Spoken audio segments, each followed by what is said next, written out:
Pasta 15. 15. Eu viro um chimpanzé roxo. Carter. Jujubas? Sério? Eu não havia escutado essa parte. Minha irmã nunca para de me surpreender. Não, Sadie, isso também não é um elogio, não.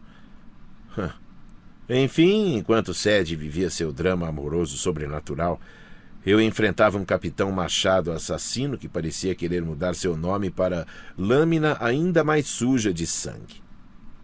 Para trás, eu disse ao demônio. É uma ordem. Lâmina suja de sangue emitiu um som vibrante que talvez tenha sido uma risada. Ele girou a cabeça para a esquerda, mais ou menos como um movimento de dança de Elvis Presley, e abriu um buraco na parede. Depois se virou de frente para mim de novo, com os ombros cobertos de estilhaços de madeira. Tenho outras ordens, ele vibrou. Ordens para matar. Ele avançou como um touro. Depois da confusão que tínhamos acabado de viver no Serapeu, um touro era a última coisa que eu queria ter que enfrentar. Estendi meu punho. Howie! O hieróglifo para ataque brilhou entre nós.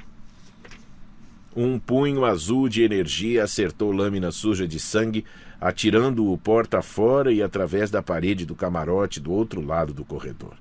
Uma pancada como aquela teria nocauteado um humano, mas ouvi LSS sair do meio dos escombros, vibrando, furioso. Tentei pensar.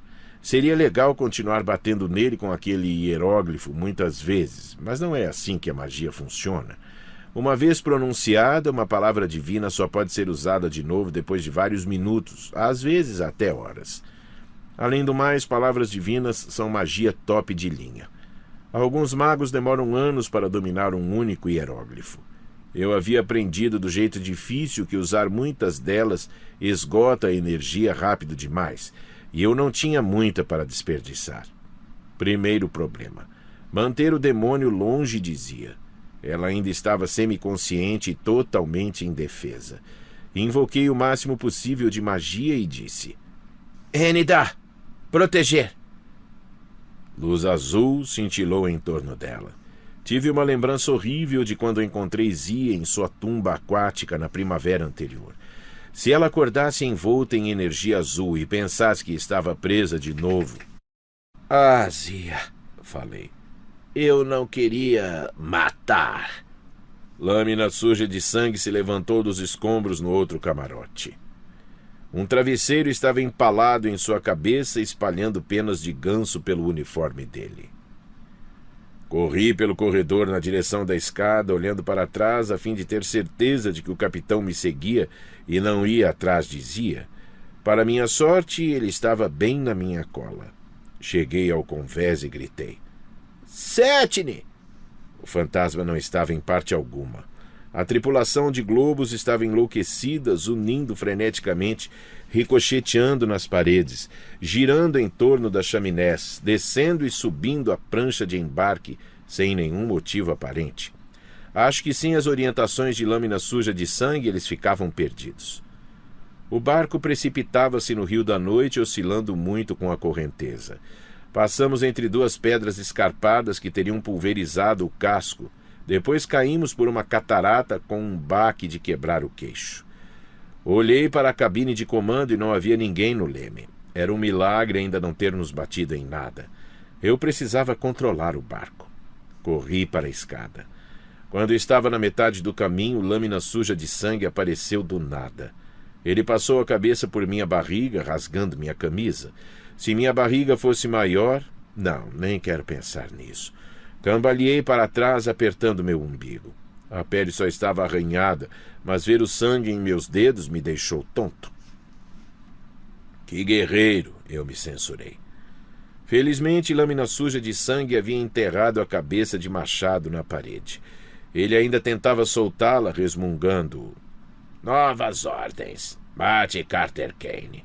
Leve-o para a Terra dos Demônios. Garanta que seja uma viagem só de ida. Terra dos Demônios? Corri a escada acima e entrei na cabine de comando. Em torno do barco, a correnteza agitava a água espumosa do rio. Um pilar de pedra surgiu do meio da neblina e raspou no barco a boroeste, arrancando parte da amurada. O barco virou de lado e ganhou velocidade. De algum lugar adiante, ouvi o rugido de milhões de toneladas de água despencando no vazio. Estávamos nos aproximando depressa de uma cachoeira. Procurei a margem desesperadamente à nossa volta. Era difícil enxergar na neblina densa com a luz cinzenta, fraca, do Duat, mas a uns 100 metros da proa pensei ter visto fogueiras acesas e uma linha escura que podia ser uma praia. A terra dos demônios parecia ruim, mas não tanto quanto despencar de uma cachoeira e ser destroçado. Arranquei a corda do sino de alarme e firmei o leme apontando o barco para a margem. Matar Kane! A bota bem lustrada do capitão me acertou nas costelas e me jogou pela escotilha. O vidro se estilhaçou, arranhando minhas costas e pernas. Bati em uma chaminé quente e caí com força no convés. Minha visão ficou turva, o corte na barriga ardia. As pernas pareciam ter sido mastigadas por um tigre e pela dor intensa no tronco eu devia ter quebrado algumas costelas com a queda. No geral, não era minha melhor experiência em lutas. Olá, Horus falou dentro de minha cabeça. Alguma intenção de pedir ajuda ou você prefere morrer sozinho? Sim, respondi furioso. O sarcasmo é bem útil. Para falar a verdade, eu achava que não me restava energia suficiente para invocar meu avatar, mesmo com a ajuda de Horus. A luta com o touro Apis me deixara quase esgotado, e isso foi antes de eu ser perseguido por um demônio machado e ser chutado através de uma escotilha. Ouvi os passos pesados de lâmina suja de sangue descendo a escada. Tentei me levantar e quase desmaiei de dor. Uma arma, eu disse a Horus. Preciso de uma arma. Tirei do Duat uma pena de avestruz. Sério? Gritei. Horus não respondeu. Enquanto isso, os globos de luz voavam de um lado para o outro, em pânico, à medida que o barco avançava depressa na direção da margem. Agora era mais fácil ver a praia.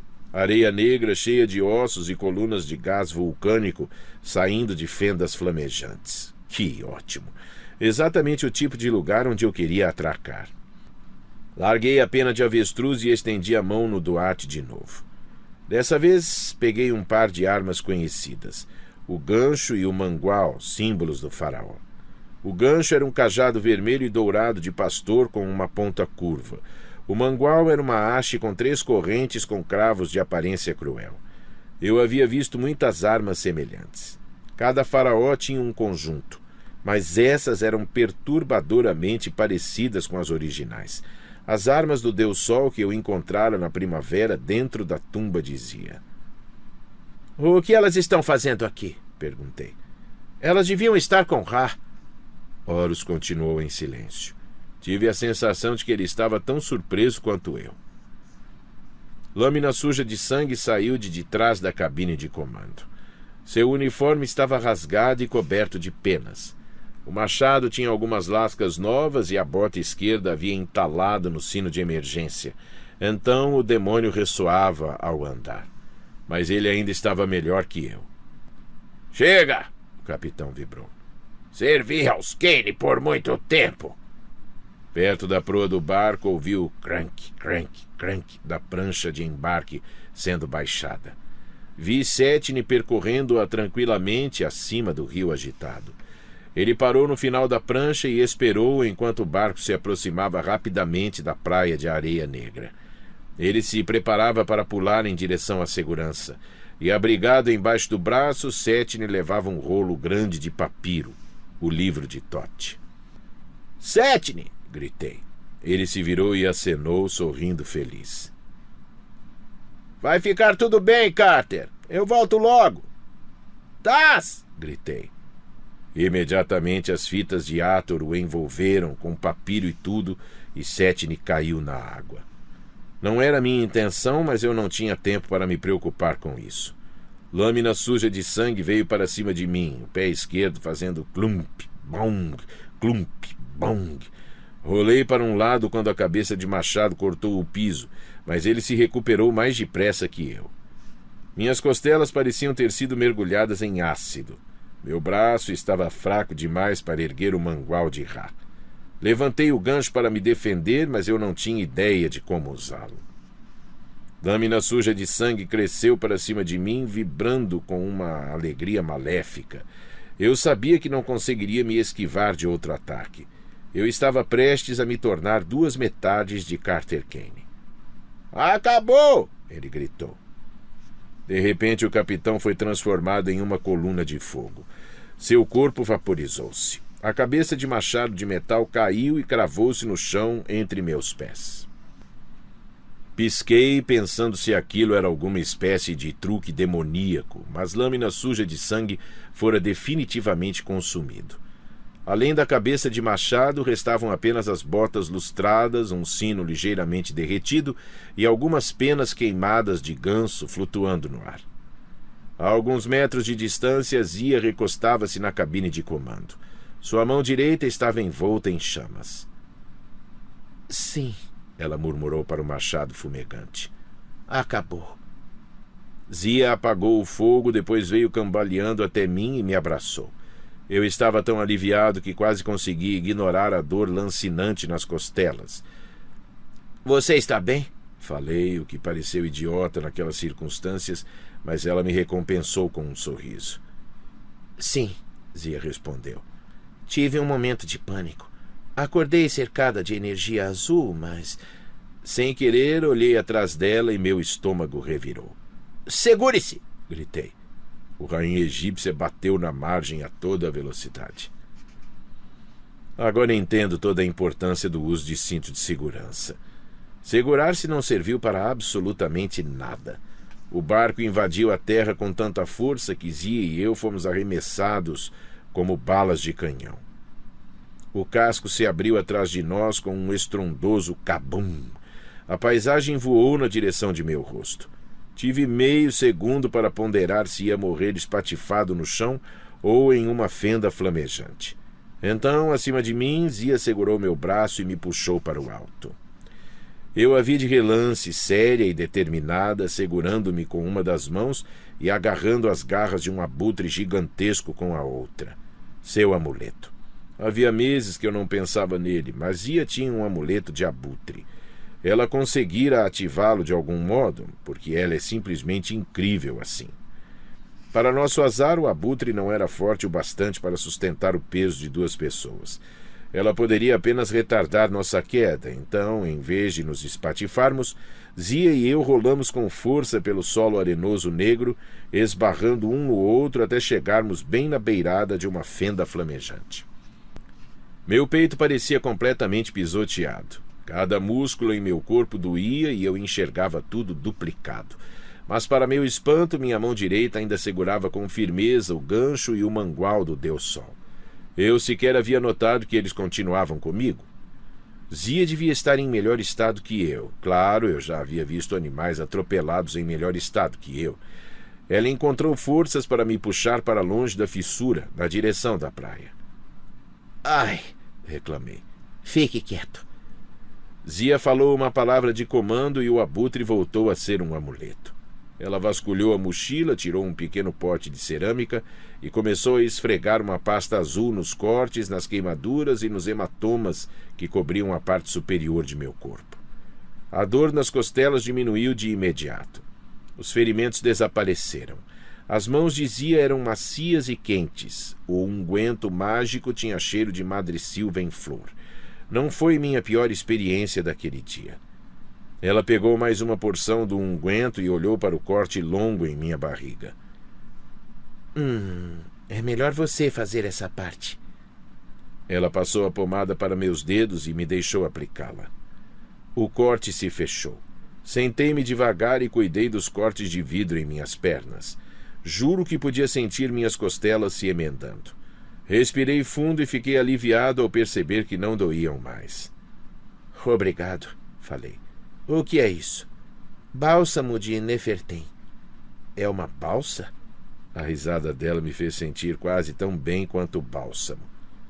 "Bálsamo curativo, Carter. É feito de flor de lótus azul, coentro, mandrágora, malaquita moída e alguns outros ingredientes especiais. Muito raro, E este é meu único pote. Então não se machuque mais. Sim, senhora. Fiquei feliz por minha cabeça ter parado de rodar. Minha visão desfocada estava voltando ao normal. O rainha egípcia não estava em tão bom estado. Os restos do casco estavam espalhados pela praia. Tábuas e partes da amurada, cordas e cacos de vidro, tudo misturado com os ossos que já estavam ali. A cabine de comando implodira. Fogo brotava das janelas quebradas. As chaminés tombadas cuspiam fumaça dourada no rio. Enquanto observávamos, a popa se desprendeu e afundou, levando junto os globos de luz. Talvez a tripulação mágica estivesse ligada ao barco. Talvez nem fosse viva, mas ainda assim lamentei quando ela desapareceu sob a superfície lodosa. Não vamos voltar naquilo, comentei. Não, Zia concordou. Onde estamos? O que aconteceu com Setne? Setne. Eu quase havia esquecido o canalha fantasmagórico. Eu não teria me incomodado se ele estivesse no fundo do rio, mas ele tinha o livro de Thoth. Olhei ao longo da praia. Para minha surpresa, vi a uns 20 metros uma múmia cor-de-rosa um pouco surrada, que se retorcia e se debatia nos destroços, aparentemente tentando se libertar. Apontei o casulo cor-de-rosa. Podíamos deixá-lo daquele jeito, mas ele está com o livro de Thoth. Ela abriu um daqueles sorrisos cruéis que me faziam ficar feliz por não tê-la como inimiga. Não temos pressa. Ele não vai longe. Que tal um piquenique? Eu gosto da ideia. Espalhamos nossos suprimentos e tentamos nos arrumar o máximo possível. Bebi um pouco de água mineral e comi barras de proteína. Sim, veja só, o escoteiro. Comemos, bebemos e vimos nosso fantasma cor-de-rosa embrulhado para presente tentar fugir se arrastando. Como chegamos aqui exatamente? Zia perguntou. O escaravelho dourado ainda brilhava em seu pescoço. Eu me lembro do serapeu, do touro ápis, da sala com a luz do sol. Depois disso, tudo está embaralhado. Fiz o máximo para descrever o que havia acontecido. O escudo mágico de escaravelho dela, os poderes subitamente extraordinários de Khepri, a maneira como ela havia fritado o touro ápis e quase se incinerado. Expliquei que eu a levara de volta ao barco e que Lâmina Suja de Sangue havia surtado. Zia fez uma careta. Você concedeu a Setne permissão para dar ordens à Lâmina Suja de Sangue? Talvez não tenha sido minha melhor ideia. E ele nos trouxe para cá, para a Terra dos Demônios, a parte mais perigosa do Duat. Eu tinha ouvido falar na Terra dos Demônios, mas não sabia muito sobre o lugar. No momento eu não queria descobrir. Já havia escapado da morte tantas vezes naquele dia que só queria ficar ali sentado, descansar e conversar com Zia. E talvez me divertir vendo Setne se contorcer naquele casulo para chegar a algum lugar. Você está se sentindo bem? Perguntei a Zia. Quer dizer, com a história do Deus Sol? Ela olhou para a paisagem de areia negra, ossos e fogo. Poucas pessoas ficam bonitas sob a luz de nuvens de gás vulcânico superaquecido. Zia era uma delas. Carter, eu queria contar a você, mas não entendi o que estava acontecendo comigo. Fiquei assustada. Tudo bem, respondi. Foi o olho de Horus. Entendo. Zia comprimiu os lábios. Mas Ra é diferente. Ele é muito mais antigo, muito mais perigoso de se canalizar. E está preso naquela carcaça velha. Ele não está conseguindo recomeçar o ciclo de renascimento. É por isso que ele precisa de você, deduzi. Ra despertou falando de zebras. Você... E ele deu esse escaravelho assim que a viu. Ele quer que você seja sua hospedeira. Uma fenda cuspiu fogo. O reflexo nos olhos de Zia me lembrou de como ela havia ficado ao se fundir com Khepri, as pupilas preenchidas por chamas alaranjadas. Quando foi sepultada naquele sarcófago, Zia disse. Quase enlouqueci, Carter. Ainda tenho pesadelos. E quando recorro ao poder de Ra, tenho a mesma sensação de pânico. Ele se sente aprisionado, impotente. Entender minha mente para ele é como tentar salvar alguém que está se afogando. A pessoa se agarra a você e o leva para o fundo também. Zia balançou a cabeça. Talvez isso não faça sentido, mas o poder de Ra tenta escapar por mim, e quase não consigo controlá-lo. Cada vez que apago, fica pior. Cada vez? Então isso já aconteceu antes? Ela explicou o que havia acontecido na casa do descanso, quando tentara destruir terras ensolaradas com suas bolas de fogo. Apenas um pequeno detalhe que Sadie se esquecera de me contar. Ra é muito poderoso, ela disse. Sou fraca demais para controlá-lo. Nas catacumbas, com o touro Apis, eu podia ter matado você. Mas não matou, respondi. Você salvou minha vida, de novo. Sei que é difícil, mas você consegue controlar o poder. Ra precisa sair de sua prisão. Toda a ideia de magia com sombras que Sadie quer tentar com Bes, estou com a impressão de que não vai funcionar com Ra. O Deus Sol precisa renascer. Você entende como é isso. Acho que foi por isso que ele lhe deu Kepri, o Sol Nascente. Apontei para o amuleto de escaravelho. Você é a chave para trazê-lo de volta. Zia mordeu a barra de proteína. Isso parece isopor. É, admiti. Não é tão gostoso quanto nachos. Ainda estou lhe devendo aquele jantar na praça de alimentação do shopping. Ela deu uma risada fraca.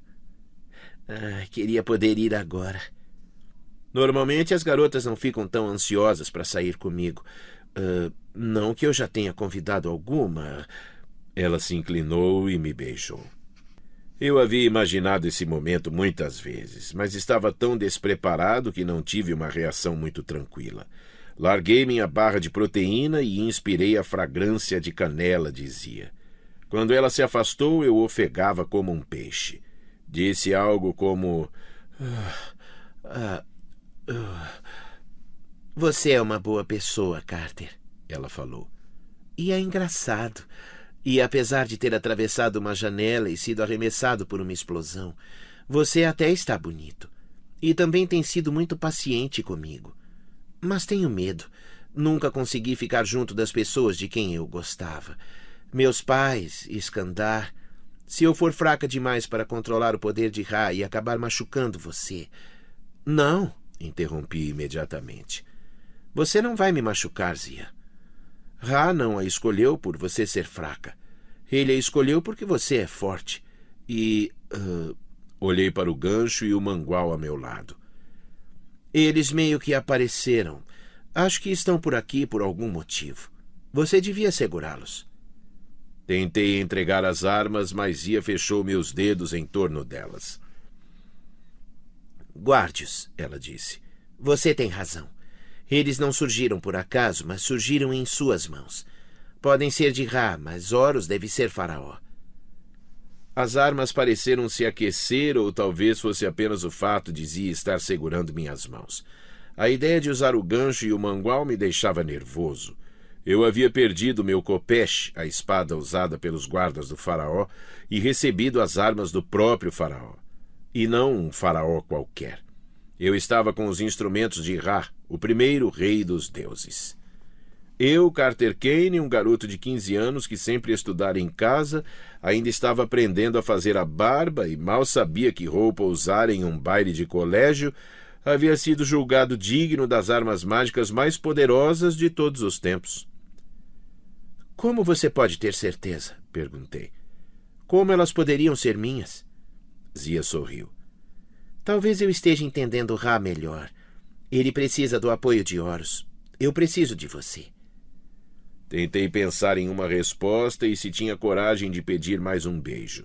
Jamais imaginara que meu primeiro encontro aconteceria em uma margem entulhada de ossos na terra dos demônios, mas naquele momento eu não queria estar em nenhum outro lugar. Então ouvi um baque. O som de uma cabeça batendo em um pedaço grosso de madeira. Setne resmungou uma praga abafada. Ele havia conseguido se arrastar até acertar um pedaço quebrado da quilha. tonto e desequilibrado, rolou para a água e começou a afundar. É melhor irmos pescá-lo, sugeri. Sim, Zia concordou. Não queremos que o livro de Tote seja danificado. Puxamos Setne para a praia. Zia cuidadosamente desfez apenas as fitas em torno do peito dele para conseguir tirar o livro de Tote debaixo de seu braço.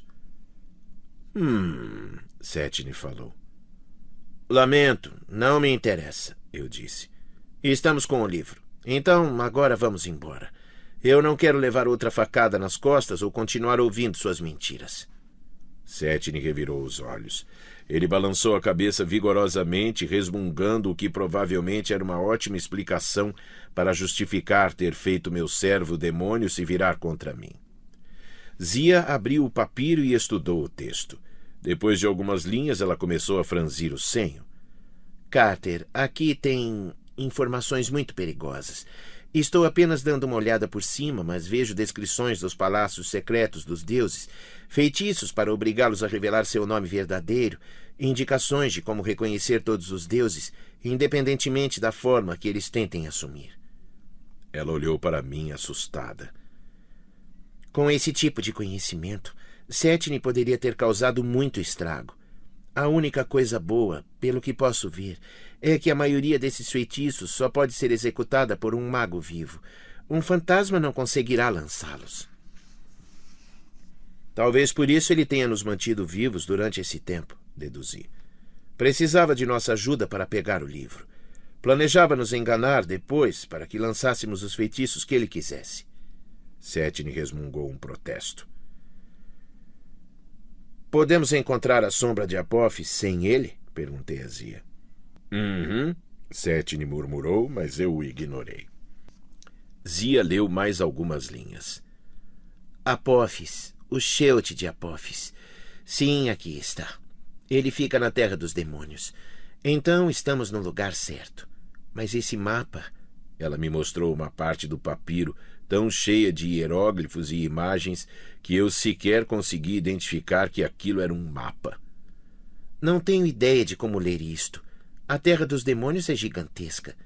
Pelo que li, está em constante modificação, se desfazendo e se reconstruindo. E é cheia de demônios. Quem diria? Tentei engolir o gosto amargo na boca. Então estaremos tão deslocados aqui quanto os demônios no mundo mortal. Não conseguiremos passar despercebidos em lugar algum. E tudo o que nos encontrar vai querer nos matar. Sim, Zia concordou. E nosso tempo está acabando.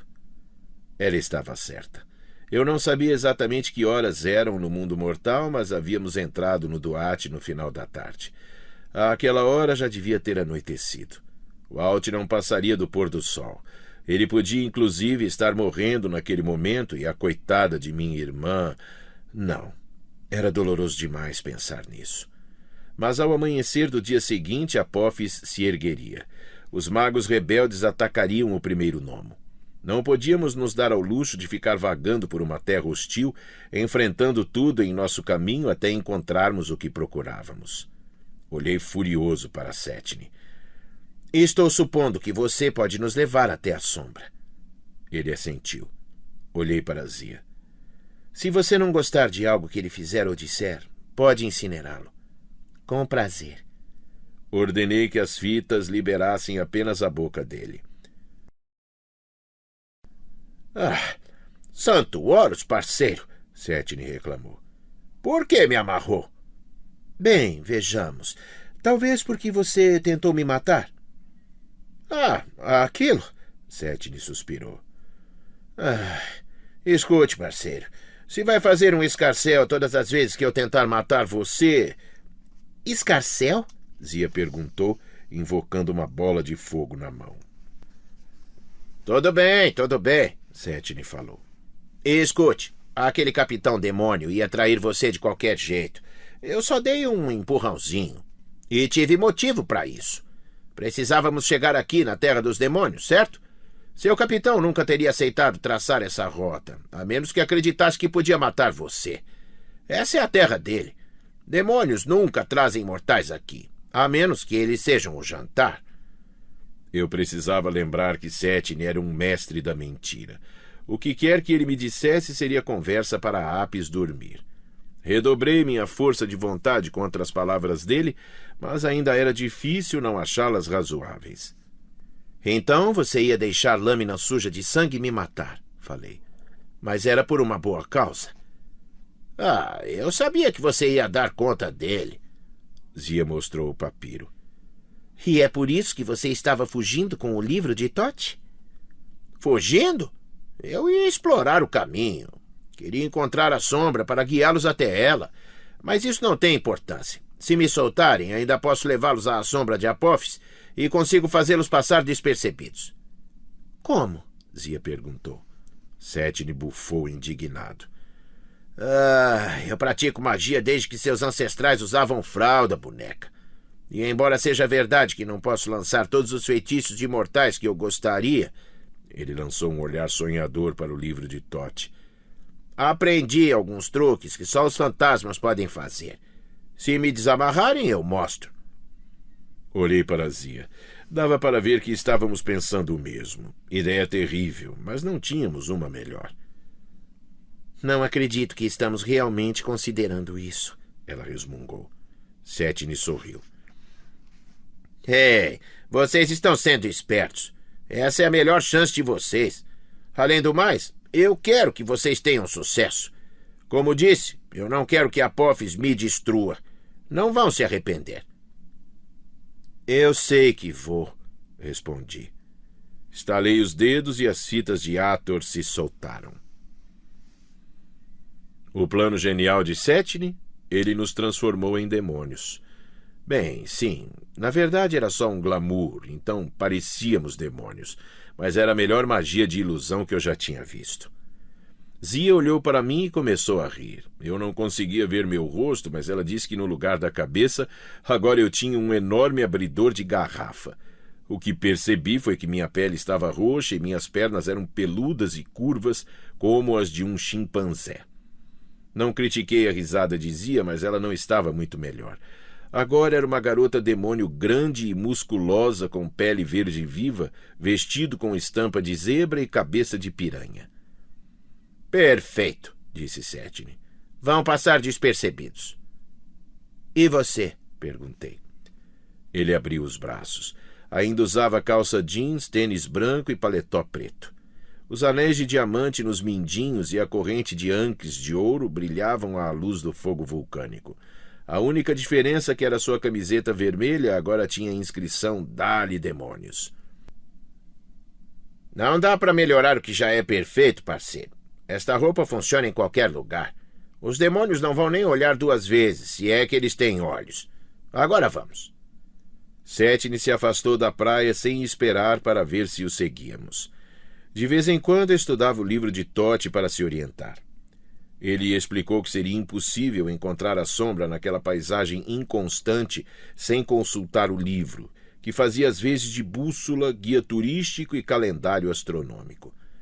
Ele nos prometeu que a viagem seria breve, mas para mim ela parecia bem longa.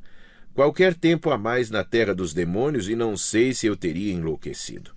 A paisagem era como uma ilusão de ótica. Víamos uma enorme cordilheira ao longe, percorríamos 15 metros e descobríamos que as montanhas eram tão pequenas que dava para pular por cima delas. Eu pisava em uma pequena poça e de repente me via afogando em um poço de 15 metros de largura. Templos egípcios imensos desmoronavam e se reorganizavam como se um gigante invisível estivesse brincando com blocos de montar. Penhascos de pedra calcária brotavam do nada, já esculpidos com estátuas monumentais de monstros grotescos. Os rostos rochosos se viravam para nos ver passar. E havia os demônios. Eu tinha visto vários debaixo da montanha Camelback, onde Sete construíra sua pirâmide vermelha, mas ali em seu ambiente natural eles eram ainda maiores e mais horríveis. Alguns pareciam vítimas de tortura, com ferimentos abertos e membros retorcidos. Outros tinham asas de insetos, ou muitos braços, ou tentáculos feitos de escuridão. Quanto às cabeças, quase todos os animais do zoológico ou ferramentas e canivetes suíços estavam bem representados. Os demônios vagavam em hordas pela paisagem escura. Alguns construíam fortalezas, outros as destruíram. Vimos pelo menos uma dúzia de batalhas de amplas proporções. Demônios alados voavam em círculos pelo ar enfumaçado, de vez em quando capturando monstros menores distraídos e levando-os embora. Mas nenhum nos incomodou. À medida que avançávamos, sentia cada vez mais a presença do caos. Um arrepio gelado começou a se formar em minhas entranhas, espalhando-se pelos membros, como se meu sangue estivesse virando gelo. Eu havia sentido isso na prisão de Apófis, quando a náusea do caos quase me matara, mas o lugar agora parecia ainda mais tóxico. Depois de um tempo, percebi que tudo na terra dos demônios era puxado na direção em que andávamos. A paisagem inteira se curvava e desmoronava, como se a trama da matéria estivesse se desfazendo. Eu sabia que a mesma força puxava as moléculas de meu corpo. Zia e eu devíamos estar mortos, mas por pior que fossem o frio e a náusea, eu sentia que eles deviam estar piores. Algo nos protegia, uma camada invisível de calor que mantinha o caos afastado. É ela, a voz de Horus disse com um respeito relutante. Ra nos sustenta. Olhei para Zia. Ela ainda parecia uma garota demônio verde com cabeça de piranha, mas o ar à sua volta tremulava como vapor em uma rua quente. Setne não parava de olhar para trás. A cada vez ele parecia surpreso por ver que ainda estávamos vivos, mas dava de ombros e seguia em frente. Os demônios começaram a ficar escassos. A paisagem se tornou ainda mais distorcida. Formações rochosas, dunas, árvores mortas, até colunas de fogo, tudo se inclinava para o horizonte. Chegamos a um campo repleto de crateras, salpicado pelo que pareciam flores enormes de lótus pretas. Elas brotavam depressa, abriam suas pétalas e explodiam. Só quando chegamos mais perto que percebi serem aglomerações de tentáculos sombrios, como Sede havia descrito no baile do Liceu. Cada vez que uma explodia, ela cuspia um espírito que fora arrastado do mundo superior. Esses fantasmas, não mais que pálidos fiapos de névoa, tentavam desesperadamente se segurar em algo, mas logo eram dispersados e levados embora na mesma direção em que seguíamos. Zia franziu o senho e perguntou para Setne. Você não é afetado? O mago fantasma se virou.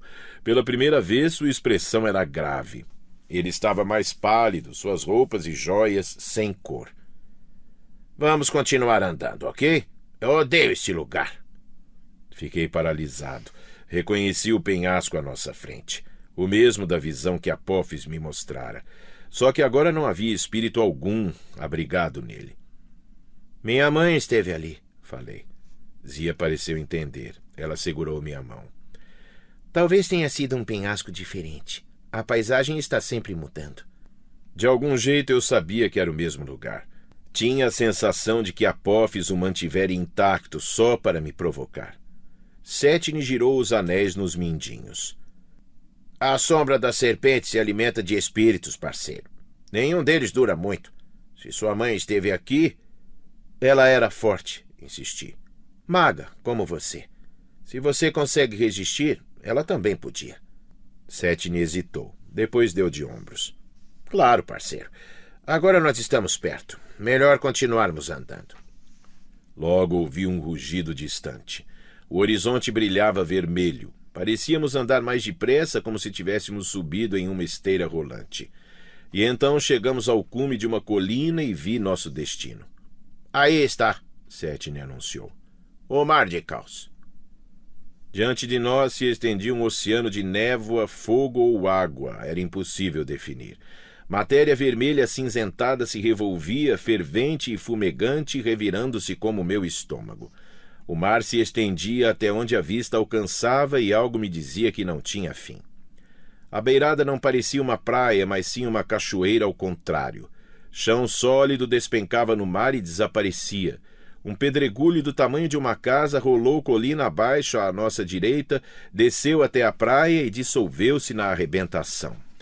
Pedaços de solo, árvores, prédios e estátuas não paravam de voar acima de nós e mergulhar no oceano, evaporando ao tocar as ondas. Nem os demônios eram imunes. Alguns alados sobrevoavam a praia, percebiam tarde demais que estavam muito perto e desapareciam aos berros na sopa enevoada e agitada. Ela também nos puxava. Em vez de andar para frente, eu agora estava recuando por instinto, só para não sair do lugar. Se chegássemos mais perto, eu temia não conseguir parar. Só uma imagem me dava esperança. A algumas centenas de metros ao norte, projetando-se para o meio das ondas, havia uma faixa de terra firme que parecia um quebra-mar. Na extremidade erguia-se um obelisco branco como o monumento a Washington. A torre reluzia. Eu tinha a sensação de que ela era antiga, ainda mais velha que os deuses. Por maior que fosse a beleza do obelisco, não pude deixar de pensar na agulha de Cleópatra às margens do rio Tâmisa, onde minha mãe havia morrido. Não podemos descer até lá embaixo, eu disse. Setne riu. O Mar de Caos? É de lá que todos saímos, parceiro. Você nunca ouviu a história de como o Egito se formou? Ele se ergueu desse mar, Zia disse quase em transe. Maat surgiu do caos. A primeira terra, criação a partir da destruição. Isso, Setne confirmou. As duas grandes forças do universo. E lá estão elas. Aquele obelisco é a primeira terra? Perguntei. Sei lá, Setne respondeu. Eu não estava lá, mas com certeza aquele é o símbolo do Maat. Todo o restante, esse é o poder de Apófis, sempre consumindo a criação, sempre devorando e destruindo. Diga, qual força é maior? Engoli em seco. Onde está a sombra de Apófis? Setne riu. Está aqui, mas para vê-la, para pegá-la, você vai ter que lançar o feitiço de lá, da beirada do quebra-mar. Não vamos conseguir, Zia falou. Um passo em falso. Claro, Setne concordou com entusiasmo. Vai ser divertido.